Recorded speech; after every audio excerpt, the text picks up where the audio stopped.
الله الرحمن الرحيم. الصلاة والسلام على رسوله الكريم وعلى آله وأصحابه أجمعين وعلى من تبعه بإحسان إلى يوم الدين. أما بعد، أعوذ بالله من الشيطان الرجيم. بسم الله الرحمن الرحيم. أيحسب الإنسان أن يترك سدى ألم يكن نطفة من مني يمنى ثم كان علقة فخلق فسوى فجعل منه الزوجين الذكر والأنثى أليس ذلك بقادر على أن يحيي الموتى. وقال النبي صلى الله تبارك وتعالى عليه وسلم: إنكم اليوم في دار العمل ولا حساب وأنتم غدا في دار الحساب ولا عمل، او كما قال صلی اللہ تعالی علیہ وسلم. میرے بھائیو اور دوستو، انسان اپنی زندگی کی نہ خود ابتدا کرتا ہے نہ اپنے ارادے سے اس کی انتہا کرتا ہے. اس کی ابتدا پر بھی اللہ کا قبضہ ہے، اس کی انتہا پر بھی اللہ کا قبضہ ہے، اور جو درمیان کا وقت ہے اس پر بھی اللہ تعالیٰ اپنی ساری طاقت اور قدرت کے ساتھ قابض ہے، لیکن اس نے اپنی قدرت کو اسباب کے پردے میں چھپایا ہوا ہے، جس سے انسانوں کو یہ دھوکہ لگ جاتا ہے کہ ہم بھی کچھ کرتے ہیں اور ہم بھی کرنے والے ہیں. لیکن اگر ہم اپنی پہل پر غور فرمائیں، بلکہ ساری کائنات کی پہل پر غور فرمائیں، تو کسی بنانے والے کا بنایا ہوا یہ نقشہ ہے. اپنی ذات پر غور کریں تو ایک پانی کے قطرے میں اتنی طاقت نہیں ہے کہ اتنی بڑی شکل کو بنا دے، اور پانی کا وہ قطرہ نہیں ہوتا، وہ تو ان آنکھوں سے نظر بھی نہیں آتا. تو ایک چھوٹا سا سیل ہوتا ہے جو بڑی مائکروسکوپ میں دیکھا جائے تو پھر اس میں وہ نظر آتا ہے، اور اس چھوٹے سے اتنے باریک سیل سے ایسے ایسے کارنامے اور ایسے ایسے شاہکار اور ایسے ایسی داستانیں جنم لیں. یہ ایک بڑے طاقتور خالق کی کاریگری ہے، اور ایک بڑے خالق کی طرف یہ سب کچھ نشاندہی کرنے والا ہے. اللہ تعالیٰ نے ابتدا کی، نہ ہمارا ارادہ، نہ ہماری چاہت، نہ ہمارا فیصلہ. آج تک زندہ ہیں اپنے ارادے سے نہیں، اپنی طاقت سے نہیں. جو سانس آ رہا ہے جا رہا ہے یہ اپنے ارادے سے نہیں، اپنی طاقت سے نہیں. ہم کچھ نہ تھے، اللہ تھا. ہم غذاؤں میں بکھرے ہوئے تھے، فضاؤں میں پھیلے ہوئے تھے، اللہ تھا. اللہ تعالیٰ نے سب کو جمع کیا، اسے غذا میں بدلا، اور پھر سلالۃ من طین، پھر مٹی میں سے اسے نکالا. ثم جعلناہ نطفۃ، پھر اسے نطفے کی شکل دی. فی قرار مکین، ایک مضبوط ٹھکانے میں.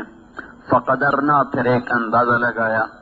فنعم القادرون، اللہ تعالیٰ فرماتا ہے میرے جیسا کہاں سے لاؤ گے اندازے لگانے والا، میرے جیسا کہاں سے لاؤ گے نظام بنانے والا، تقدیر بنانے والا. کون ہے کیا کہنے میرے سارے اس نظام کے تدبیر کے بنانے کے. پھر اس پر اگلا مرحلہ چلا. ثم خلقنا النطفة علقہ، وہ ایک علقہ میں بدلا، بستہ خون. فخلقنا العلقة مضغہ، ایک لوتھڑا. فخلقنا المضغة عظاما، ہڈیاں. فقصونا العظام لحما، ہڈیوں پر گوشت. ثم انشأناه خلقا آخر، پھر اسے ایک نئی شکل عطا فرمائی. پھر اللہ تعالیٰ نے اس کے اندر ایسا غذا کا نظام چلایا کہ خود ہمیں احسان کے طور پر بھی بتلایا اور چیلنج کے طور پر بھی بتلایا کہ ابن آدم من اوصل الیک الغذاء وانت جنین فی بطن امک. میرے بندے وہ زمانہ یاد کر جب تو ماں کے پیٹ میں تھا اور تجھ تک پہنچنے کا کوئی راستہ نہ تھا. وہاں کون تھا جس نے تجھے رزق پہنچایا، اور ایک پل کے لیے تجھ سے غافل نہیں ہوا صرف ایک بچے کا مسئلہ تو نہیں، کائنات میں کتنی مادہ ہیں، صرف انسانی نہیں، صرف عورت نہیں، بلکہ کتنی مادہ مچھر، کتنے جانور، کتنے چوپائے، کتنے دوپائے، کتنے پرندے، کتنے آبی، کتنے درختوں میں نر مادہ، کتنے پھولوں میں نر مادہ، کتنے پنکھڑیوں میں نر مادہ، کتنے پروانوں میں نر مادہ، کتنے پتنگوں میں نر مادہ، سانپوں میں نر مادہ، شیروں میں نر اور مادہ، بلیوں میں نر اور مادہ، کتوں میں نر اور مادہ، اور بے شمار قسم کی مچھلیوں میں نر اور مادہ۔ کائنات کا بکھرا ہوا نظام ہے، صرف ایک تو نہیں، تیرے جیسے کھرب ہا کھرب وجود ہیں جو پرورش پا رہے ہیں، بیک وقت پرورش پا رہے ہیں۔ ہر ایک کا تقاضا الگ ہے، ضرورت الگ ہے، ہر ایک کی بنیاد الگ ہے، شکل الگ ہے، ساخت الگ ہے، تربیت الگ ہے، آنے کا وقت الگ ہے، بننے کا وقت الگ ہے، ڈھلنے کا وقت الگ ہے، روح کے پڑنے کا وقت الگ ہے، ہر ایک کی آنکھوں کے بننے کا وقت الگ ہے، کان کے بننے کا وقت الگ ہے، پاؤں کی انگلیوں کے بننے کا وقت جدا ہے، ہاتھوں کے نوخن بننے کا وقت جدا ہے، سر پہ بالوں کے اگنے کا ہر ایک کا وقت جدا ہے۔ وہ اتنا بڑا رب ہے کہ اس ذرے ذرے کو وجود دیتا ہے، نہ غافل ہوتا ہے، نہ خطا کھاتا ہے، نہ تھکتا ہے، نہ گھبراتا ہے۔ ما کان ربک نسیا، بھولتا نہیں تمہارا رب، اتنی وجود دیتا ہے، اتنی شکلوں کو وجود دیتا ہے، کسی شکل پر اسے دھوکہ نہیں لگتا۔ تین اندھیروں میں یخلقکم فی بطون امہاتکم خلقا من بعد خلق فی ظلمات ثلاث، وہ رب ہے جو تمہیں ماں کے اندھیروں میں، تین اندھیروں میں تمہیں بناتا ہے، تمہاری پرورش کرتا ہے، تمہیں پالتا ہے۔ وہ رب ہے جب ماں عاجز ہے، باپ عاجز ہے، سائنسدان اور ڈاکٹر عاجز ہیں، وہ وہاں تمہیں غذا پہنچاتا ہے۔ صرف تم ہی نہیں ہو، ایک مادہ، ایک شہد کی مکھی 30,000 انڈے دے دیتی ہے۔ ان سارے انڈوں کو حفاظت سے پالنا، پھر دنیا میں کتنے شہد کے چھتے، ہر چھتے میں کتنے ہزاروں انڈے، وہ سارے مل کر کتنے کھرب انڈے بنے۔ ان میں سے بچوں نے کب نکلنا ہے، کس کو کیا غذا دینی ہے، کس میں نر بننا ہے، کس میں مادہ بننا ہے۔ چیونٹیاں اپنی غاروں میں، اپنی بلوں میں، ایک ایک چیونٹی وہ ہزاروں انڈے دے رہی، خرب ارب ارب، کئی کروڑ ارب، کئی کروڑ کھرب انڈے چیونٹیوں کے بکھرے پڑے ہیں، اور وہ ایسے باریک ہیں کہ آنکھ سے نظر نہیں آتے، ایسی جگہ پر پڑے ہوئے کہ گھپ اندھیرا ہے۔ ان سارے انڈوں میں کیا بن رہا ہے، کون سی چیونٹی بن رہی ہے، کس رنگ میں بن رہی ہے، نر بن رہی ہے، مادہ بن رہی ہے، اس کی ٹانگیں سلامت ہیں، اس کا سر سلامت ہے، کمر سلامت ہے، اس کے اعصاب سلامت ہیں۔ یہ سارے کے سارے نظام کے پیچھے وہ ہے بلا وہو الخلاق العلیم، بے شک تیرا رب بڑا زبردست خالق ہے۔ صرف خالق نہیں، بڑا زبردست خالق ہے۔ صرف زبردست خالق نہیں بلکہ اپنی مخلوق کا علم بھی رکھتا ہے، کہاں ہے، کیا چاہتی ہے، کیا ہو رہا ہے، کس مرحلے میں ہے، کہاں پہنچی ہے، کیا ضرورت ہے، کتنا بن چکا ہے، کتنا باقی ہے، جس سے وجود مل چکا ہے اس کی کیا ضرورت ہے۔ کوئی باہر آنے کو تیار ہے، کہیں انڈا پھٹنے کو تیار، کہیں انڈا بننے کو تیار، کہیں ناک بن رہا ہے، کہیں بن چکا ہے، کہیں بچہ باہر آ رہا ہے، کہیں آ چکا ہے، کہیں باہر آنے کے نظام چل رہے ہیں، کہیں غذاؤں کے نظام چل رہے ہیں۔ اور یہ ایک دن کا قصہ نہیں ہے، ہزاروں لاکھوں سال پہ محیط یہ ساری مخلوق کی کہانی ہے۔ اور وہ رب اس سارے زمانے میں ایک پل کے لیے نہ تھکا، نہ سویا، نہ گھبرایا، نہ خطا کھائی، نہ بھولا، نہ چوکا۔ ذالکم اللہ ربکم الحق، یہ ہے اس کائنات کا حقیقی رب، اور یہ ہے ہمارا اور آپ کا سچا رب۔ تو بھائیو، اللہ تعالیٰ پوچھتا، بولو تو صحیح، وہ وہاں رزق کون پہنچا رہا تھا؟ من اوصل الیک الغذاء وانت جنین فی بطن امک، ماں کے پیٹ میں کس نے رزق پہنچایا؟ لم ازل ادبر فیک تدبیرا، تیرے رب نے تجھے رزق پہنچایا، تجھے درجہ بدرجہ پروان چڑھایا، حتی انفذت ارادتی فیک، یہاں تک کہ میں نے اپنی تقدیر کو، اپنے ارادے کو میرے بندے تیرے اندر اتار دیا اور تجھے دنیا میں لانے کا فیصلہ کر دیا۔ ثم السبیل یسرہ، پھر تجھے دنیا میں آنے کے لیے میں نے راہیں آسان کر کے دی، پھر بھی تو میرا نا شکر منا۔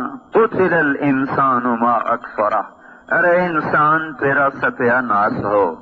قتل الانسان، ویسے ترجمہ تو ہے مارا جائے انسان، لیکن یہ محاورہ ہے اور محاورے کا ترجمہ لفظی نہیں ہوتا۔ قتل الانسان ما اکفرہ، ستیہ ناس ہو تیرا۔ اللہ تعالیٰ ناراض ہو گئے، ستیہ ناس ہو تیرا۔ قتل الانسان، ارے میرے بندے، ارے انسان تیرا ستیہ ناس ہو۔ ما اکفرہ، کتنا ہی تو ناشکر ہے۔ ما اکفرہ، کتنا ہی تو ناشکر ہے، میرے احسان تو گنتا۔ وَإِن تَعُدُّوا نِعْمَةَ اللَّهِ لَا تُحْصُوهَا، کبھی بیٹھ کے گنتا تو صحیح، تجھے گنتی میں بھی نہ آتے۔ ما اکفرہ، پھر بھی تو ناشکر ہے۔ من ای شیء خلقہ، تجھے خبر بھی ہے میں نے تمہیں کہاں سے بنایا تھا۔ من ای شیء خلقہ، یہاں رکنا ہے۔ پھر من نطفہ، یہاں رکنا ہے۔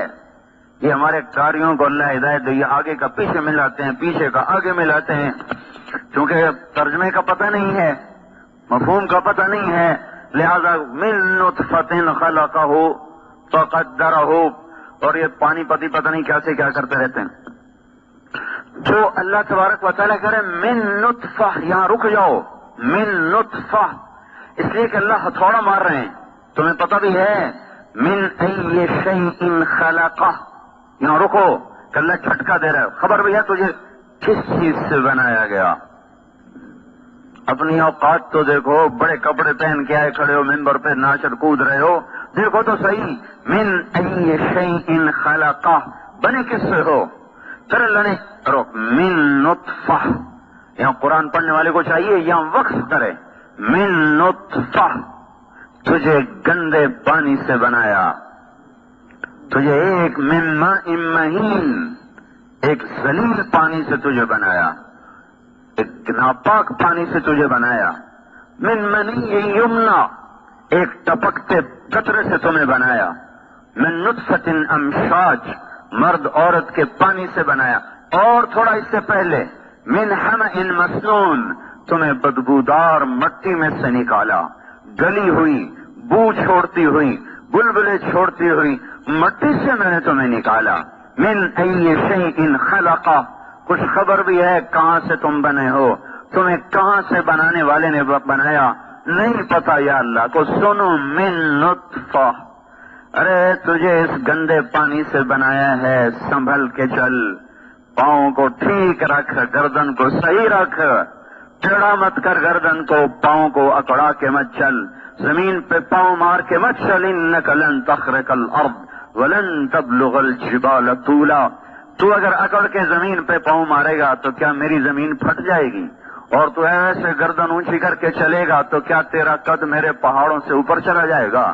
تو پہاڑ کے اوپر نہیں جا سکتا، زمین کو نہیں پھاڑ سکتا، تیری اوقات کیا ہے؟ من ای شیء خلقہ، کہاں سے بنا؟ من نطفہ، ایک نطفہ سے بنا، خلقہ فقدرہ ثم السبیل یسرہ ثم اماتہ فاخبرہ ثم اذا شاء انشرہ۔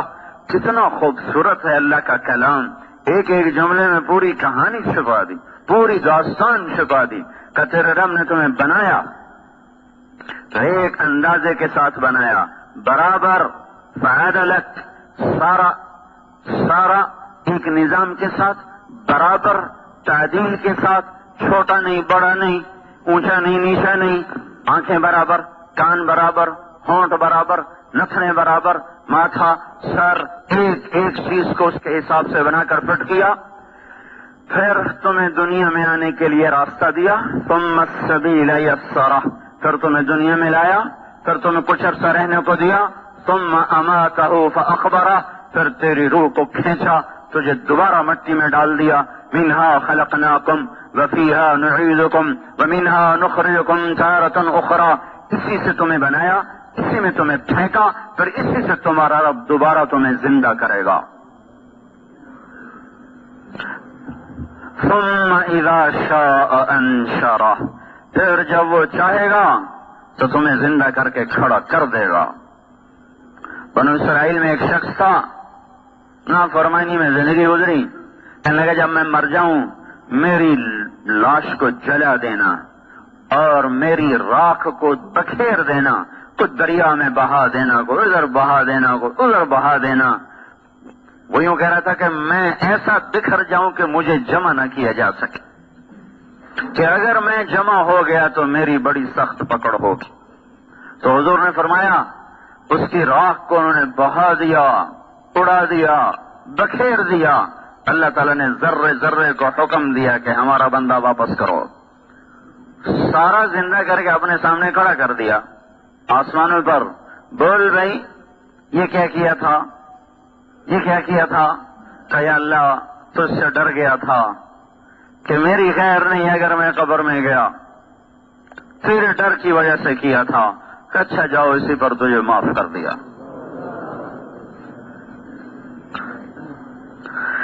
جو رب عدم سے ہستی میں لایا، اوہو، جس نے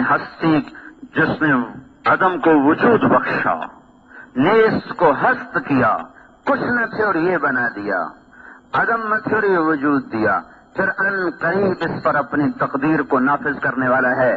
اور دنیا کا طبیب نہیں بچتا، جعلی نوس نہ بچا تو اور کوئی بچے گا؟ جعلی نوس سے کسی نے کہا یروشلم میں ایک طبیب ہے جو مردے زندہ کر دیتا ہے۔ جعلی نوس اور عیسیٰ علیہ السلام کا ایک زمانہ ہے۔ انہوں نے کہا نہیں نہیں نہیں نہیں نہیں، کوئی طبیب یہ کام نہیں کر سکتا، یقیناً وہ اللہ کا نبی ہوگا۔ یہ طبیبوں کے بس کی بات نہیں ہے کہ مردے میں دوبارہ روح کو ڈال دیں۔ اذا المنیۃ انشبت اظفارها الفیت کل تمیمۃ لا تنفع، وہ جب موت پنجے گاڑتی ہے تو تعویذ ٹونے سارے بیکار چلے جاتے ہیں۔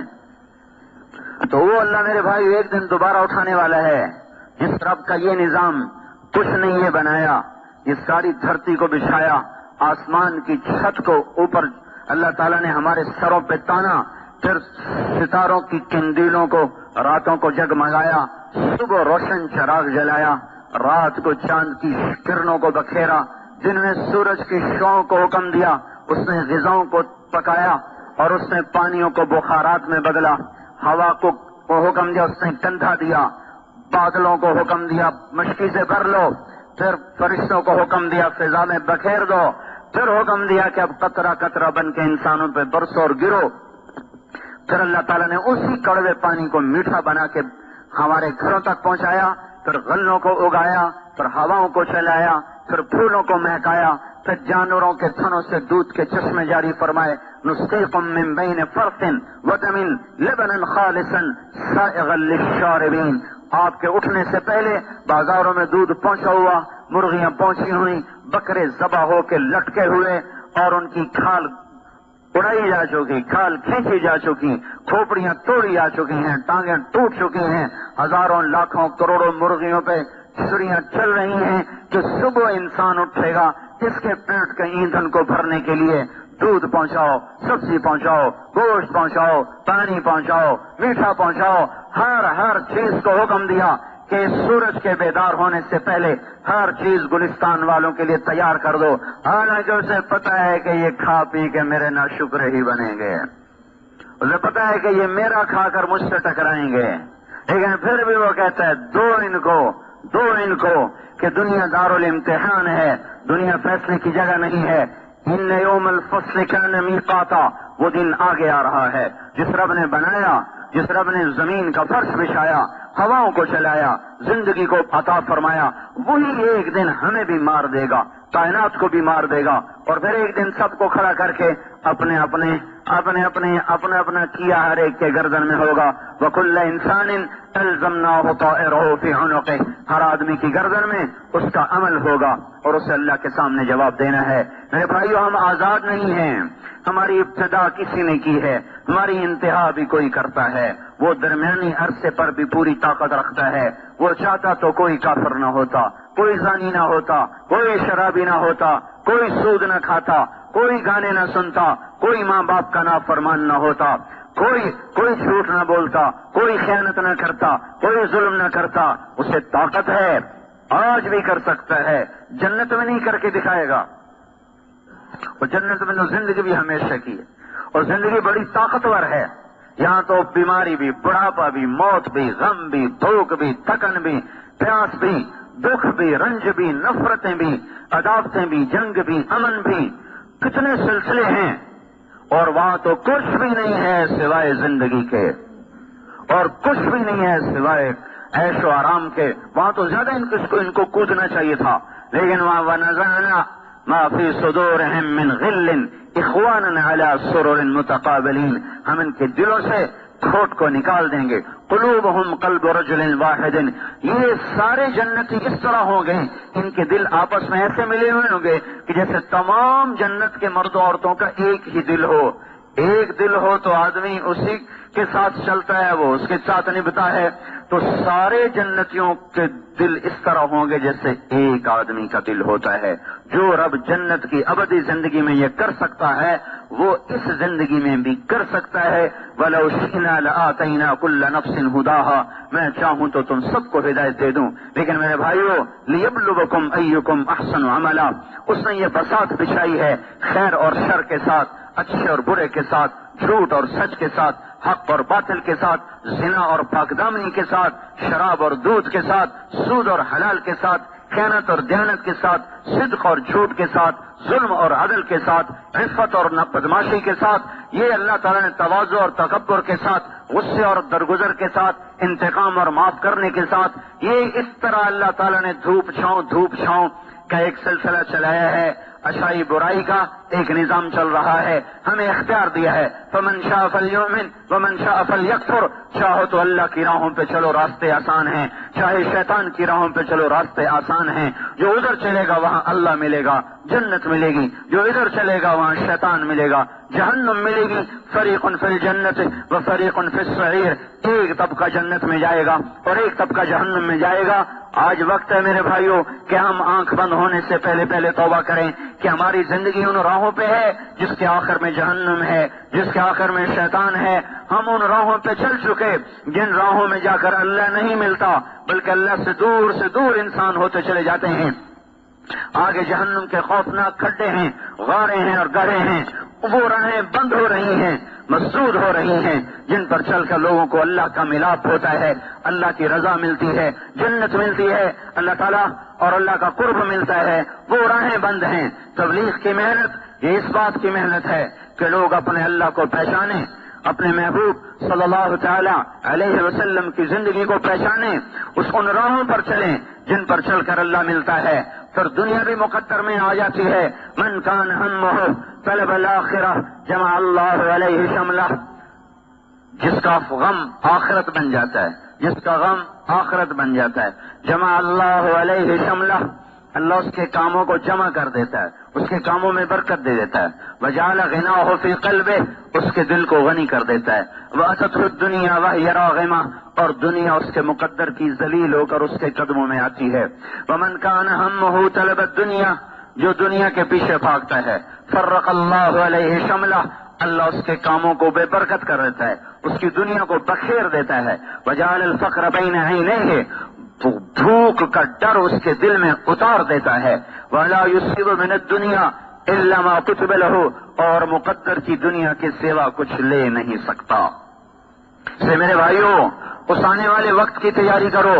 حضور نے فرمایا أَلَا وَإِنَّ الدُّنْيَا عَرْضٌ حَاضِرٌ يَأْكُلُ مِنْهُ الْبَرُّ وَالْفَاجِرُ.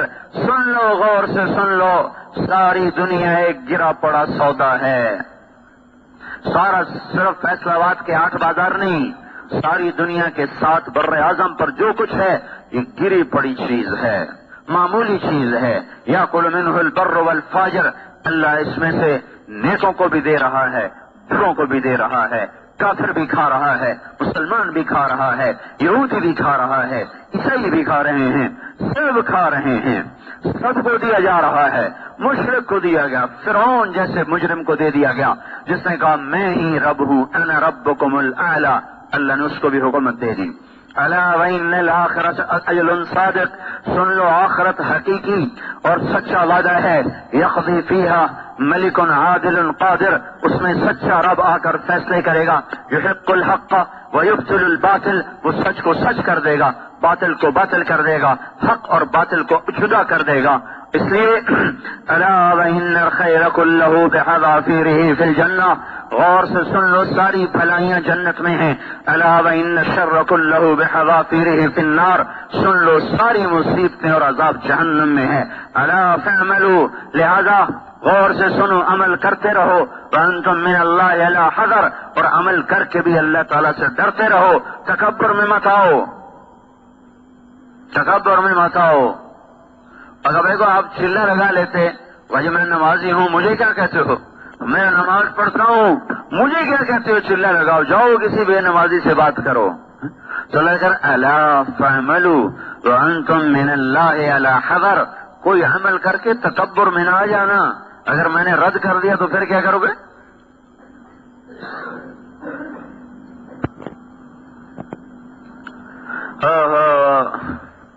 حضرت علی وہ ہستی ہیں جن کو اللہ کے نبی نے کہا، علی تجھے خوشخبری ہو، جنت میں تیرا گھر میرے گھر کے سامنے ہے۔ یہ خوشخبری سوائے علی کے کسی کو نہیں ملی۔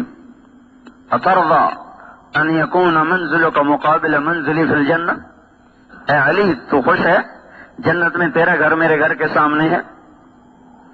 جس شخص کا گھر اللہ کے نبی کے گھر کے سامنے بن جائے وہ کتنے اونچے مقام والا ہے اور کتنے بڑے عمل والا ہے وہ۔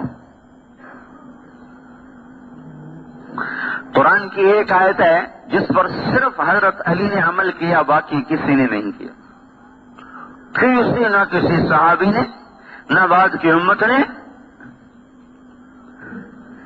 وہ کیا ہے کہ اللہ تعالیٰ نے فرمایا کہ اذا ناجیتم الرسول فقدموا بین یدی نجواکم صدقہ، جب اللہ کے رسول سے بات کرنے آؤ تو پہلے صدقہ کر کے آؤ۔ حضرت علی کے جی میں آیا کہ یہ آیت منسوخ ہو جائے گی، اس لیے کہ سارے فقیر ہیں، کون پہلے صدقہ کرے گا اور حضور سے بات کرے گا، تو اس کے منسوخ ہونے سے پہلے میں اس پہ عمل کر لوں۔ تو فوراً گئے، مزدوری کی، تھوڑی سی کھجوریں ملی، وہ صدقہ کی، چلا کر حضور صلی اللہ تعالی وسلم سے بات فرمائی، اور اس کے تھوڑی دیر بعد وہ آیت منسوخ کر دی گئی۔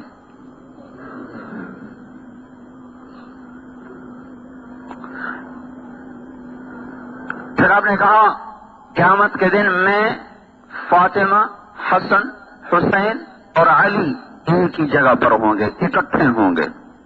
پھر مجھے اس وقت ان کے فضائل نہیں سنانے، صرف تھوڑا سا اشارہ کیا کہ وہ کتنے اونچے مقام کا آدمی ہے، لیکن وہ رات کو روتے ہوئے دعا مانگتے ہیں، روزانہ کی ان کی مناجات ہے، مناجات روز کی۔ وہ کیا ہے؟ حضرت زرار ابن زمرہ کنانی فرماتے ہیں کہ میرے کانوں میں آج بھی علی کے الفاظ گونج رہے ہیں، کس وقت میں؟ وقد ارخى الليل سدولها وغارت نجومها، جب رات اپنا پھن پھیلا چکی ہوتی تھی اور ستارے بھی چل چل کے تھک کے ماند پڑ چکے ہوتے تھے، اور یہ شخص کہاں ہوتا تھا؟ وَهُوَ يَمِيلُ فِي الْمِحْرَابِ، وہ اپنے مصلے پہ ایسے تڑپ رہا ہوتا تھا، قابضاً علی لحیتہ، اس نے داڑھی کو دونوں ہاتھوں سے یوں پکڑا ہوتا تھا، یتململ تململ السلیم، ویسے تڑپتا تھا جیسے کسی کو سانپ نے ڈسا ہو یا بچھو نے، اور بچھو کا ڈسا ہوا جیسے تڑپتا ہے ایسے وہ تڑپتے تھے ڈسے ہوئے کی طرح۔ وَيَبْكِي بُكَاءَ الْحَزِينَ، اور اس طرح روتے تھے جیسے کوئی دکھوں کا اور غموں کا مارا ہوا روتا ہے، ایسے وہ روتے تھے۔ پھر کہتے، دنیا سے بات کرتے، الیہ تغررتی، ارے دنیا کہاں آ گئی میرے پاس مجھے دھوکہ دینے، الیہ تشوقتی، میرے شوق میں، الیہ تشوفتی، مجھے جھانکتی ہے، الیہ تزینتی، میرے سامنے بن سنور کے آتی ہے، ہیہات ہیہات، دفع ہو جا، دور ہو جا، غری غیری، کسی اور کو دھوکہ دے، قد بتت کی فلاتا، میں تمہیں 3 طلاق دے چکا ہوں، لا سبیل لی الیک، 3 طلاق کے بعد تو واپسی بھی نہیں ہو سکتی. عمرک قصیر، تیری عمر ہی کیا ہے جو تجھ سے وفا کروں. مجلسک حقیر، تیری قیمت ہی کیا ہے جو تجھ پر جان لگاؤں. وخطرک یسیر، تیری خوشی کیا ہے جس کی خاطر میں دھکے کھاؤں. آہن آہ، یہ آخری جملہ سنانا چاہتا تھا، آخری جملہ. آہن آہ، جیسے ہم اپنی زبان میں کہتے ہیں ہائے ہائے، یہ عربی میں آہن آہ. کس بات پر؟ ہائے ہائے. حضرت علی کہہ رہے ہیں ہائے ہائے ہائے ہائے. کیا ہوا؟ من قلت الزاد، یا اللہ میرے پاس عمل بہت تھوڑا ہے. یا اللہ میرے پاس عمل بہت تھوڑا ہے. وبعد السفر، یا اللہ میرا سفر بہت لمبا ہے. ووحش، ٹوٹا ہوا نہیں ہے. دیکھو تو صحیح آج اللہ کے نبی کے طریقے کیسے ذبح ہو گئے اور شیطان کی منڈی کیسے چمک گئی. کون سا ایسا کبیرہ ہے جو ہم للکار للکار کے نہیں کر رہے؟ تو آدمی گناہ کرتا ہے، شرماتا ہے، توبہ کرتا ہے، پھر کر بیٹھتا ہے غفلت میں. یہ تو گناہ کا گناہ ہونا نکل گیا. سارا سود سیونگ اکاؤنٹ بن گیا. سیونگ اور ایمان کے جنازے اٹھ رہے ہیں. اللہ سے اعلان جنگ کو سیونگ کہا جا رہا ہے. سیونگ بچت ہے، بچت. اللہ سے ٹکر لے لی تو یہ بچت. سوچو تو صحیح بھائی ہو، کس سے ٹکر لی اور کیا اس کو نام دیا؟ Saving account. سارے ملک کو جوئے پہ لگا دیا. انعامی اسکیم. اڑیڑی والا بھی لیے بیٹھا ہے کہ دعا کر شالا میری بھی نکل آوے، میری بھی دیں پھر جمن، اور تیرا بیڑا غرق ہو جائے، تیری نہ ہی نکلے تو تیرے دن پھر ہوئے. کبھی حرام کے پیسے نے گھروں میں گھی کے چراغ نہیں جلائے.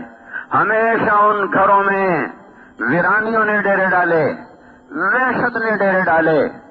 ہمیشہ ان گھروں میں آگ جلی ہے، نفرت کی، عداوت کی، بغض کی. جس گھر میں حرام پیسہ گیا ہے، سود کا ہو، جھوٹ کا ہو، رشوت کا ہو، خیانت کا ہو، کسی غلط کام کا ہو، کسی بھی لائن کا ہو، اس گھر والوں نے کبھی سکھ نہ دیکھا.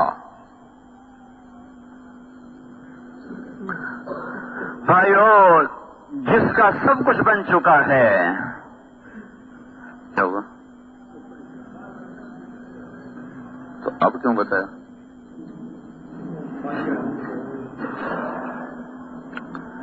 جس کا سب کچھ بن چکا ہے اس کو جنت کی خوشخبری مل چکی ہے. وہ کہتا ہے ہائے میرا کیا بنے گا، ہائے میرا کیا بنے گا.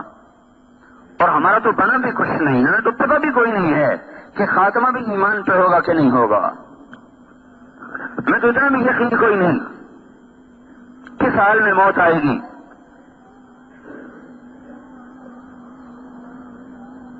جس گناہ پر اللہ پکڑ لے. التذکرہ، علامہ قرطبی کی کتاب ہے. ایک شخص، اس میں واقعہ لکھا ہے، ایک شخص تو آیا، دکان کھولی، اپنا ترازو توڑ دیا. برابر کے دکاندار نے پوچھا ترازو کون توڑا ہے؟ کہنے لگے بھائی ہمارا پڑوسی آج مر رہا تھا اور ہم اس کو کلمہ پڑھنے کی تلقین کر رہے تھے، اور وہ کہہ رہا تھا مجھ سے کلمہ نہیں پڑھا جا رہا. ہم نے پوچھا کیوں نہیں پڑھا جا رہا؟ تو اس نے جواب دیا کہ میں جو اپنی دکان پہ ترازو سے چیزیں تولتا تھا، اس کا جو کانٹا ہے وہ میرے حلق میں چھپا پڑا ہے، وہ مجھے کلمہ نہیں پڑھنے دے رہا. اب بتاؤ یہ کیا لے کر گیا؟ اور یہ ہمارے علاقے میں جن فیکٹریاں ہیں تو وہ فیکٹریوں والے وہ خاص آدمی ہوتے ہیں جو ہماری کپاس تولتے ہیں. ان کو مہارت ہوتی ہے کانٹے میں غلطی کرنے کی، تو وہ من و من کپاس اڑا کے چلے جاتے ہیں. جو جتنا زیادہ اس کانٹے کو چلانے کا ماہر ہوتا ہے اتنی زیادہ وہ ان سے تنخواہ پاتا ہے. ہر 100 من کے پیچھے 5-10 من اڑا دیتے ہیں. میں کہتا ہوں وہ ہماری ساری ہی اڑا دیں، لیکن مرتے ہوئے کلمہ چھن گیا تو کیا لے کر گئے؟ اولاد کے لیے سنگ مرمر کے گھر کھڑے کر دیے، لیکن مرتے ہوئے کلمے سے خالی گئے تو کیا لے کر گئے؟ ساری زندگی عیش و آرام سے گزری، لیکن مرتے ہوئے کلمہ نکل کے ہاتھ سے تو کیا گیا، کیا لے کر جا رہے ہیں؟ بھائیو، اللہ کے واسطے اللہ کی طرف رجوع کرو، اس کے سامنے آنا ہے، اس سے ڈر کے چلیں۔ جن کے مسئلے حل ہو گئے ان کا یہ حال ہے۔ وہ حضرت عمر جن کے اسلام لانے پر آسمان کے فرشتوں نے خوشیاں منائی، جب آپ نے کلمہ پڑھا اور صحابہ نے تکبیر پڑھی تو جبریل آ گئے کہ یا رسول اللہ، آپ کو عمر کے اسلام کی خوشی ہو رہی؟ آپ نے کہا ہو رہی۔ کہ استبشر بہ اہل السماء، آسمان کے فرشتے بھی خوش ہو رہے ہیں عمر کے اسلام لانے پر۔ یہ وہ شخص ہے جس راستے سے گزرتا تھا شیطان وہ راستہ چھوڑ جاتا تھا، اور یہ وہ شخص ہے کہ آپ نے فرمایا عرفات کے میدان میں سارے صحابہ موجود ہیں 1.25 لاکھ، تو آپ نے کہا اس وقت اللہ تعالیٰ میرے صحابہ پہ فخر کر رہا ہے، عمر بن خطاب پہ خاص طور پہ فخر فرما رہا ہے۔ اور آپ نے فرمایا میرے بعد کوئی نبی ہوتا تو عمر ہوتا۔ وہ شخص ہے۔ اور آپ نے کہا میرے 2 وزیر زمین میں، 2 آسمان، زمین کے ابو بکر اور عمر، آسمان پہ جبریل و میکائیل۔ ایسے بلند مقام کے شخص، اور فتوحات ہو گئیں، خزانے اٹھ کے مدینے پہنچ گئے، اپنا حال وہی جو کہ انچھنے آٹے کی روٹی، ٹاٹ لگے پیوند، مہینے میں 1 دفعہ گوشت کھانا۔ صحابہ نے مشورہ کیا، بہت مشقت میں ہے عمر، ان کو چاہیے کہ اب نرمی کریں، کوئی نوکر رکھیں، اچھے کپڑے پہنیں، اچھا کھانا کھائیں، بڑے بڑے بادشاہ آتے ہیں ملنے کے لیے، اب ان کی مجلس ہونی چاہیے، اعلیٰ نظام ہونا چاہیے، سسٹم ہونا چاہیے، تو ان سے بات کی جائے۔ کون بات کرے؟ یہاں اگر سارے چپ، کون بات کرے؟ کسی کو ہمت نہیں ہو رہی، تو انہیں آپس میں مشورہ کیا حضرت حفصہ بات کریں، حضرت عائشہ بات کریں، دونوں امہات المومنین ہیں، تو ان کی قدر کریں گے، ان کی سن لیں گے۔ حضرت علی نے فرمایا مانیں گے کوئی نہیں، کر کے دیکھ لو۔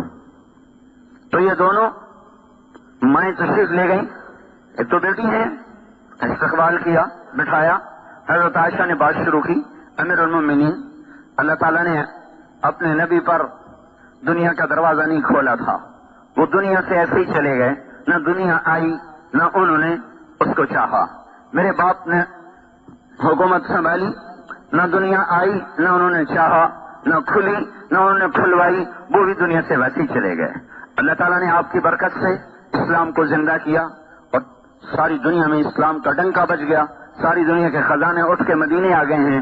اب وہ زمانہ نہیں رہا، آپ اپنے اوپر رحم کھائیں اور اپنے طرز زندگی بدلیں۔ آپ اتنے موٹے کپڑے پہنتے ہیں، جسم کو تکلیف ہے، آپ نرم کپڑا پہنیں۔ اب آپ پر بڑھاپا طاری ہے، آپ اتنی سخت غذا کھاتے ہیں، آپ اپنے لیے نرم غذا کریں۔ آپ کو خدمت کی ضرورت ہے، کوئی نوکر رکھیں۔ آپ کے پاس بڑے بڑے وفد آتے ہیں، آپ کوئی مجلس ہو، اچھی پوشاک ہو، اچھا کپڑا ہو، یا برائے مہربانی آپ ہماری اس بات پر غور فرمائیں۔ اور حضرت عمر کا رنگ تبدیل ہو رہا۔ جب بات ختم کی تو کہنے لگے تمہیں کس نے بھیجا میرے پاس؟ کہنے لگی پہلے آپ ہانا تو کریں۔ تو فرمایا کہ اگر مجھے پتہ چل جائے جنہوں نے تمہیں بھیجا میرے پاس تو میں مار کے ان کے چہرے کالے کر دوں۔ پھر اپنی بیٹی سے مخاطب ہوئے، حضرت حفصہ سے، کہنے لگے تو گھر والی ہے اور گھر والے کو پتہ ہوتا ہے گھر میں کیا ہے، تو بتا تیرے گھر میں اللہ کے نبی نے کبھی زندگی بھر 2 وقت کھانا کھایا؟ کبھی زندگی میں 2 وقت کھانا کھایا؟ صبح کھایا تو شام نہیں کھایا، شام کھایا تو صبح نہیں کھایا؟ کیا تو اس پر اقرار کرتی ہے تو اللہم نعم، کہاں میں اس پر گواہ ہوں۔ کیا تجھے یاد ہے کہ ایک دفعہ تو نے میز پہ کھانا رکھ کے دیا تھا تو حضور کے چہرے کا رنگ بدل گیا تھا، غصے کی وجہ سے تو انہوں نے میز سے کھانا اٹھا کے زمین پہ رکھا تھا، زمین پہ بیٹھ کر کھایا تھا کہ میں غلام ہوں، مجھے شاہی پسند نہیں ہے۔ ایک دفعہ حضرت عائشہ رضی اللہ تعالیٰ عنہ نے، الگ واقعہ سنا رہا ہوں، حضرت عائشہ رضی اللہ تعالیٰ عنہ نے عرض کی یا رسول اللہ آپ کیسے بیٹھے ہیں، آپ ذرا ٹیک لگا کے کھائیں، ہم کو آسانی رہے گی۔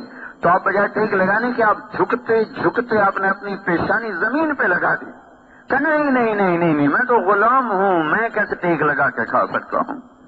میں اپنے رب کا غلام ہوں، میں غلاموں کی طرح کھاؤں گا، میں اسے دکھانا چاہتا ہوں کہ میں تیرا بندہ اور تیرا غلام ہوں۔ پھر فرمایا تجھے بستر یاد ہے کیا تھا تیرے نبی کے گھر میں؟ کہ جی ہاں، ایک ٹاٹ تھا جس سے رات کو دوہرا کر دیتی تھی، دن میں پھیلا دیتی تھی۔ آپ نے فرمایا تجھے وہ رات یاد ہے جب ایک دن تو نے ایک تہ اس کی اور لگا دی تھی، دوہرے کی بجائے چوڑا کر دیا تھا، تو صبح پھر حضور نے پوچھا تھا حفظہ میرا بستر بدل دیا؟ کہ نہیں یا رسول اللہ وہی ہے، ایک تہ اور لگا دی تھی تاکہ نرم ہو جائے۔ تو آپ نے کہا تھا میرا بستر ویسا ہی کر دے جیسا یہ تھا، میں یہ نرمی پسند نہیں کرتا، میں اپنے رب سے باتیں کرتا ہوں، اس ٹاٹ کی نرمی نے مجھے اٹھنے سے روکے رکھا۔ بول تو گواہ ہے؟ کہ میں گواہ ہوں۔ کیا تمہیں یاد ہے حضور کا ایک ہی جوڑا ہوتا تھا؟ کہ جی ہاں۔ کیا اسے خود دھوتے تھے؟ کہ بالکل۔ کیا بعض اوقات یہ حال ہوتا تھا کہ نماز کا وقت ہوتا اور آپ کپڑے دھو کے لٹکا کے اندر بیٹھے ہوتے تھے، بلال آ کر عرض کرتے یا رسول اللہ نماز کا وقت ہو چکا ہے، تو آپ فرماتے میرے پاس کپڑے کوئی نہیں ہیں پہننے کے، ہم تو روزانہ ہی جوڑے بدلتے ہیں۔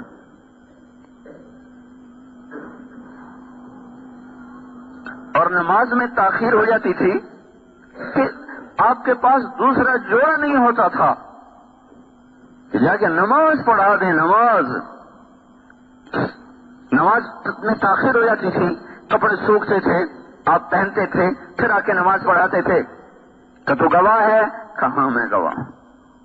کیا تجھے یاد ہے ایک دفعہ ایک عورت نے 2 چادریں ہدیے کے لیے بھیجنے کا کہا تھا، اس وقت آپ کے پاس ایک جوڑا بھی نہیں رہا تھا، تو اس نے ایک چادر بھیج دی تھی اور ایک چادر بھیجنے میں دیر کر دی، نماز کا وقت ہو گیا تو آپ نے ایک ہی چادر کو اپنے جسم پہ لپیٹ کے جا کے نماز پڑھائی تھی۔ یہ وہ ہستی ہے جن کے اشارے پر جنت کے زرق برق لباس اتر سکتے تھے، جنت کی سواریاں ان کے گھوڑے دروازے پر براق باندھے جا سکتے تھے، دسترخوان سجائے جا سکتے تھے۔ کیا تجھے یاد ہے؟ کہ جی بالکل یاد ہے۔ تو پھر مجھے کیا سبق پڑھانے آئی ہو؟ جاؤ ان لوگوں کو بتا دو کہ 3 ساتھی تھے، 3 راہی تھے جو ایک منزل پر چلے، ایک راستے پر چلے، ایک چلا پہنچ گیا، دوسرا چلا پہنچ گیا، تیسرا راستے میں ہے، راہ میں ہے، ان کے قدم بقدم چلے گا تو پہنچے گا، اگر ان کے قدموں سے ہٹ گیا تو بھٹک جائے گا۔ لہذا بتا دو ان کو کہ اس ذات کی قسم جس کے قبضے میں عمر کی جان ہے، میں اپنے آپ کو اسی تنگی میں رکھوں گا، کیونکہ میں نے اسی حال میں اپنے نبی سے جدائی، میرا نبی مجھ سے جب جدا ہوا تھا تو میں اسی حال میں تھا، میں اس حال کو نہ بدلوں گا یہاں تک کہ میرا رب مجھے اپنے ساتھیوں سے ملا دے۔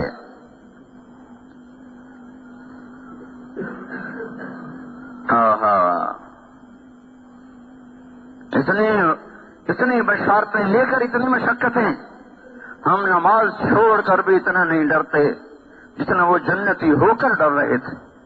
یہ دیکھو کتنے جمعے میں آئے بیٹھے ہیں، یہ ہر دفعہ مجھے پریشان کر دیتے ہیں اور مجھے رلا دیتے ہیں کہ یہ باقی نمازوں میں کہاں غائب ہو جاتے ہیں، انہیں کیا ہو جاتا ہے، کیوں ان کا ایمان جا کے گم ہو جاتا ہے،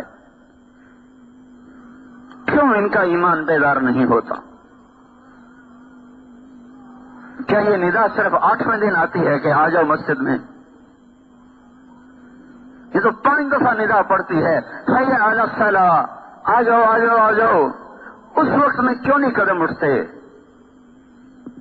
اتنے بڑے فریضے کو چھوڑ کر بھی پرواہ کوئی نہیں، اور وہ جنت کی بشارتیں لے کر اس طرح بیٹھے رو رہے ہیں، اور نماز میں ہی جان پیش کی اللہ کو۔ خنجر نماز میں لگا، ہوش میں آتے ہی پوچھا مجھے کس نے مجھے خنجر مارا؟ کہا مجوسی نے۔ کہا شکر ہے میرے مولا تو نے کسی مسلمان کے ہاتھ میری موت نہ لکھی، ایک کافر کے ہاتھ مجھے شہادت اعلیٰ نصیب فرمائی۔ جب بچنے کی امید ختم ہو گئی تو اپنے بیٹے کو بلایا، اب دیکھو وہ کہتے تھے میں قدم بقدم چلوں گا تاکہ اپنے ساتھیوں سے مل جاؤں، دیکھو اللہ نے ملایا کیسے، جب بچنے کے آثار ختم ہو گئے تو اپنے بیٹے کو بلایا کہ بیٹا جاؤ اما عائشہ سے پوچھ کے آؤ کہ عمر اپنے ساتھیوں کے پاس دفن ہونے کی اجازت چاہتا ہے،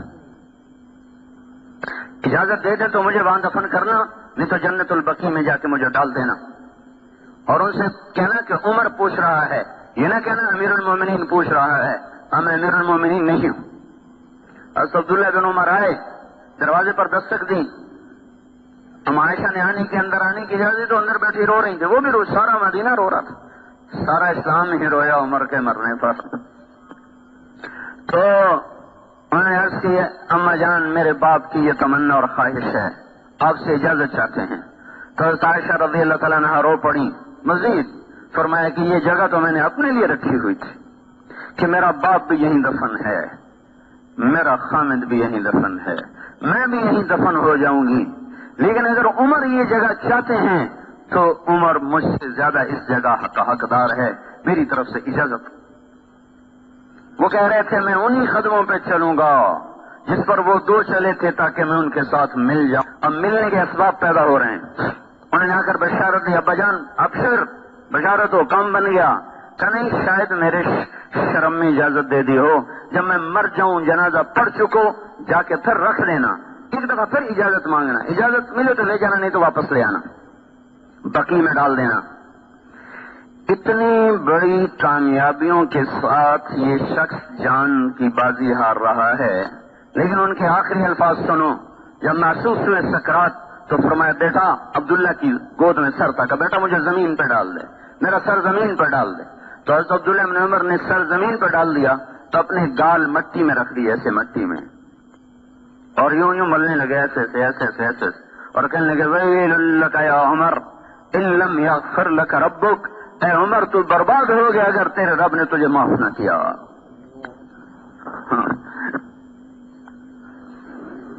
جنت کی خوشخبریاں لے کر بھی وہ کہے تو برباد ہو گیا اگر تیرے رب نے تجھے معاف نہ کیا۔ یہ مجمع نماز چھوڑ کر بھی کبھی نہیں رویا کہ آئے ہمارا کیا بنے گا۔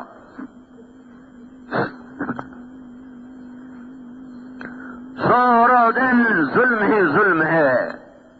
ظالم اسی کو نہیں کہتے جو کسی کو مارے اور قتل کرے، جس کی نظر نے غلط دیکھا یہ بھی ظالم ہے، جس کے کانوں نے غلط سنا یہ بھی ظالم ہے، جس کی زبان غلط بول گئی یہ بھی ظالم ہے۔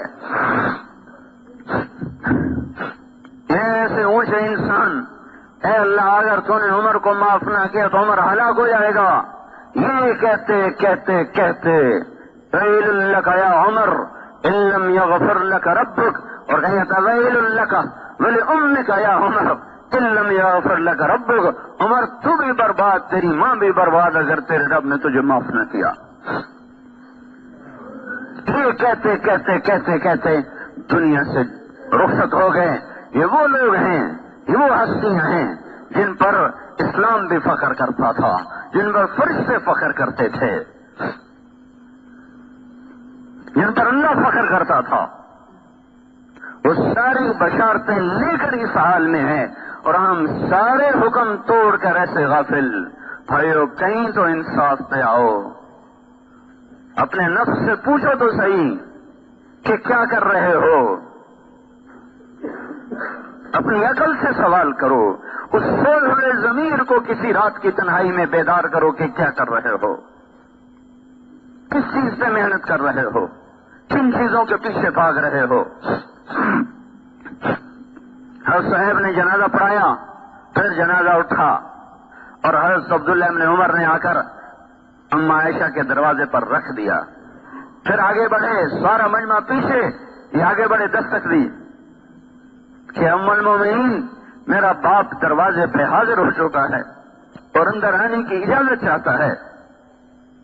حضرت عائشہ رضی اللہ تعالیٰ عنہ نے مرحباً بعمر، مرحباً بعمر، خوش آمدید ہو عمر کے لیے، اپنی اوڑھنی کو اٹھایا اور باہر چلی گئیں، اور صحابہ اندر اترے، اندر گئے قبر کھودنے کے لیے۔ حضرت عبداللہ بن عباس فرماتے ہیں کسی نے میرے کندھے پہ ہاتھ رکھا، میں نے پیچھے مڑ کے دیکھا تو حضرت علی کھڑے ہوئے تھے اور ان کی آنکھوں سے آنسو بہ رہے تھے اور کہہ رہے تھے صدق اللہ ورسولہ، سچا ہے اللہ بھی اور اس کا رسول بھی۔ مجھے پتا تھا عمر اسی جگہ آئے گا، دھرتی میں اور کوئی جگہ ہے ہی نہیں جو اس کو سنبھال سکے سوائے اس ٹکڑے کے. اس لیے کہ میں نے ایک دفعہ نہیں، میں نے 20 دفعہ حضور سے سنا کہ میں ابو بکر اور عمر، میں ابو بکر اور عمر، میں میرے ساتھی ابو بکر اور عمر. اس جملے کو میں نے اتنا سنا کہ مجھے یقین تھا کہ اس کائنات میں کوئی ٹکڑا ایسا نہیں جو عمر کو سنبھال سکے سوائے نبی کے پڑوس کے. بھائیو، جو زندگیاں بنا گئے وہ روتے چلے گئے. ہم گناہوں میں بوڑھے ہو گئے اور پھر بھی آنسو نہ بہے. اس لیے بھائیو، اللہ کے واسطے توبہ کرو، اللہ کو راضی کرو.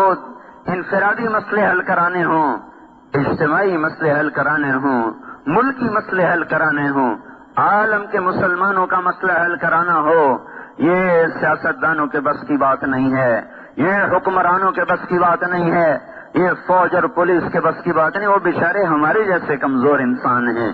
اللہ کو واسطے دو، اس کو مناؤ، وہ ارادہ کر لے. اور اس کو منانا ماں سے زیادہ آسان ہے. ماں کو منانا کتنا آسان ہوتا ہے، اس سے زیادہ آسان اللہ کو منانا ہے. توبہ کرو اللہ کی بارگاہ میں، ایسی توبہ کہ توبوا الی اللہ جمیعا ایھا المؤمنون، سارے مل کے کرو. وتوبوا الی اللہ توبۃ نصوحا، اور سچی توبہ کرو. اللہ کا بھی اعلان سنو، من تقرب الی تلقیتہ من بعید. جب کوئی توبہ کر کے میری طرف آتا ہے، چاہے زندگی اس کی گناہوں میں گزر گئی، رواں رواں سیاہ ہو گیا، پھر بھی جب وہ میری طرف قدم اٹھاتا ہے تو میں اپنی جگہ سے اٹھ کر آگے اس کا بڑھ کر استقبال کرتا ہوں. اللہ کو استقبال کرتا پاؤ گے بھائیو اگر ہم توبہ کریں گے. اس سے تانا نہیں سنو گے، اس سے گلہ نہیں سنو گے دیر سے کیوں آئے، بڑھاپے میں کیوں آئے. جو جب آئے گا، جس وقت آئے گا، اللہ تعالیٰ فرماتے ہیں میری رحمت کا در کھلا ہوا پائے گا. تو بھائیو، ایسے کریم اللہ سے ٹکر لے کے زندگی گزارنا بہت بڑی نادانی ہے. اللہ کے واسطے میں بھی توبہ کرتا ہوں، آپ بھی توبہ کریں، اس کے سوا کوئی راستہ نہیں. مسجدیں بھرو، اپنے آپ کو سود سے نکالو، یہ موسیقی کی تانوں سے اپنے آپ کو نکالو. جو قوم موسیقی میں ڈوب جاتی ہے ان کا مقدر کبھی نہیں طلوع ہو سکتا، ان کے لیے غروب ہی مقدر ہے، غروب ہی مقدر ہے. دنیا کی تاریخ گواہ ہے اس پر. جن قوموں میں سود پھیلا وہ کبھی نہ پنپ سکی، جن قوموں میں ظلم پھیلا وہ کبھی نہ سبز اور ہری ہو سکی، جن قوموں میں فحاشی پھیلی ان قوموں کو صفحہ ہستی سے مٹا دیا گیا. بھائیو، یوں مغرب کے پیچھے اندھے ہو کے نہ چلو. مغرب اندھیرے کی جگہ ہے، یاد رکھو. مشرق روشنی کی جگہ ہے. مغرب میں تو سورج جیسا روشن چراغ جا کے ڈوب جاتا ہے اور اندھا ہو جاتا ہے. مغرب میں تو سورج جیسا چراغ جا کے بجھ جاتا ہے. تو اگر مغرب کے پیچھے چلو گے تو سوائے اندھیروں کے کچھ نہیں ملے گا. یہ وہ غار ہے جو سورج کی روشنی کو بھی کھا جاتا ہے. یہ وہ اندھیرے ہیں جہاں سورج بھی بے بس ہو جاتا ہے، عاجز ہو جاتا ہے، بجھ کے رہ جاتا ہے. مشرق ہے، مشرق جہاں سے روشنیاں پھوٹتی ہیں، جہاں سے روشنیاں طلوع ہوتی ہیں. فاران کی چوٹیاں مشرق میں تھیں جہاں سے آفتاب نبوت طلوع ہوا ہے. یوں مغرب کے پیچھے مت چلو بھائیو. اپنی جو قوم اپنی تہذیب پہ نہ آ سکے، مجھے رونا آتا ہے جب معصوم بچوں کو ٹائیاں پہن کے اسکول جاتے دیکھتا ہوں. یہ قوم کہاں جا رہی ہے؟ انہیں کون سمجھائے اور کیسے سمجھائے؟ کہاں سے کوئی بول لائے جائیں، کوئی ایسا سحر لایا جائے، کوئی ایسے رونے دھونے والے کہیں سے لائے جائیں کہ جو رو رو رو کر ان کی آنکھیں کھلوا دیں. جو قوم اپنی متاع ہی بیچ چکی ہو، ان کے پیچھے کیا رہ گیا؟ ہماری اپنی پہچان ہے، ہماری تہذیب ہے، ہماری شناخت ہے. مشرق اور مغرب میں بڑے فاصلے ہیں. مشرق طلوع ہونے کی اور روشنیوں کی جگہ ہے، مغرب تو ڈوبنے کی جگہ ہے۔ کہ میرے بھائیوں، اپنے محبوب صلی اللہ علیہ وسلم کی زندگی کو سامنے رکھ کے چلنا سیکھو، اپنے بچوں کو ان خطوط پہ چلاؤ، کل کو مر جائیں تو کچھ آپ کے لیے کرنے والے بنے۔ نہ ہو کہ کسی کو یہ بھی نہ پتا ہو کہ اب اس کے لیے میں نے کیا کرنا ہے، مر تو گیا۔ قبل اس کے کہ ہم مٹ جائیں، کچھ ایسے نشان چھوڑ کے جائیں کہ ہمارے بعد بھی ہمارے لیے صدقہ جاریہ چلتے رہیں۔ کہ بھائیو، توبہ کرو اللہ کی بارگاہ میں بھی کرتا ہوں، آپ بھی کرو، اور اللہ کی راہ میں وقت لگاؤ، 4 مہینے لگاؤ، 40 دن لگاؤ، اور نہیں تو اتنا تو اپنے اوپر آپ رحم کریں کہ مہینے میں 3 دن تو سارے جایا کریں۔ تو اللہ کی قسم آپ کے نفع کی بات بتا رہا ہوں، جس دنیا پہ آپ محنت کر رہے ہیں، موت کے پہلے جھٹکے پر یہ پرائی ہو جائے گی۔ باپ مرتے ہیں، بھائی دستوں گریباں ہو جاتے ہیں، ایک ماں کی گود میں کھیلنے اور پلنے والے ایک دوسرے کی شکل دیکھنے کے روادار نہیں رہتے، دنیا بھر دکان پر، زمین پر، جائیداد پر خون سفید ہو جاتے ہیں۔ اپنی حلال کماؤ میں اس سے نہیں روک رہا ہوں، دوڑ نہ لگاؤ، دوڑ ادھر کی لگاؤ، رغبا الی اللہ من غیر ذات الا التقى وعمل المعاد، وشمرت عن ساق الازار مهاجرا اجوب اليك الوعث بعد الدكادك لاصعب خير الناس نفسا ووالدا رسول مليك الناس فوق الحبائب۔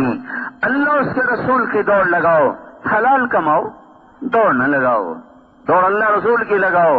اتنا تو بھائیو ہم کریں کہ ہر مہینے 3 دن تو لگا لیا کریں۔ یہ کوئی تبلیغی جماعت پر احسان نہیں، آپ کا اپنی ذات پہ احسان ہے، ماحول سے زندگی بدلتی ہے۔ اس کی سارے بھائی نیتیں کرو بھائی۔ کیوں بھائی؟ میں نے کوئی ناجائز مطالبہ تو نہیں کیا۔ اگر میں کہہ رہا ہوں توبہ کرو تو کوئی اپنے لیے تو نہیں کچھ مفاد ہے، کوئی اپنی ذات کی دعوت تو نہیں دے رہا آپ کو گڑھے سے نکالنے کی دعوت دے رہا ہوں۔ میں بھی گرا پڑا ہوں، آپ بھی گرے پڑے ہیں، ایک دوسرے کو کھینچو کے نکلے اس غلاظت اور گندگی سے، اس گناہوں کے تعفن میں موت نہ آئے، نیکیوں کی خوشبو میں اللہ کی بارگاہ میں حاضر ہوں۔ تو بھائی توبہ تو سارے کرو، ٹھیک ہے کہ نہیں؟ اتنا مجمع ہر نماز میں جس دن ہو گیا، اس دن اللہ باطل کو توڑ دے گا انڈے کے چھلکے کی طرح، اور حق کو اوپر لے آئے گا۔ مسجدیں ویران، بازار آباد، قرآن بند، موسیقی کھلی ہوئی، کہاں سے اللہ کی مدد آئے گی؟ تو بھائیو، مبارک گھڑی ہے، مبارک وقت ہے، کافی مجمع بیٹھا ہوا ہے، اللہ کی بارگاہ میں ہم سب توبہ کریں گے، اللہ بڑا خوش ہوگا، ٹھیک ہے نا؟ اور اللہ کی راہ میں نکلنے کے بھی ارادے کرو، اللہ تعالی ہم سب کو عمل کی توفیق